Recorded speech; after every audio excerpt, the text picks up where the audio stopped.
দুনিয়াতে যত অদ্ভুত অদ্ভুত প্রশ্ন সব আপনি মুসা আলাইহিস সালামের মাথা থেকে পাবেন। বিভিন্ন বিষয়ে আল্লাহরে প্রশ্ন করতেন। সাইয়েদনা মুসা আলাইহিস সালাম আল্লাহরে বললেন, আল্লাহ আপনি আমার এমন একটা জিকির শিখাইয়া দেন যে জিকিরটার শব্দ আপনি আর আমি ছাড়া কেউ জানবে না।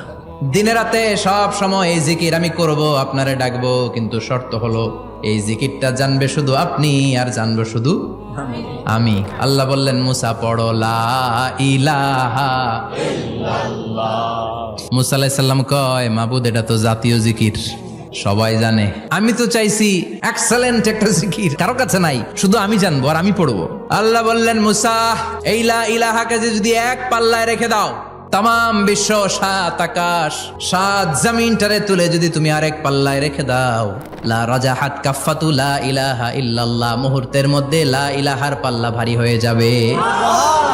ও মুসা, তুমি যতই এক্সক্লুসিভ জিকির চাও, লা ইলাহার চেয়ে দামি জিকির আমার কাছে নাই।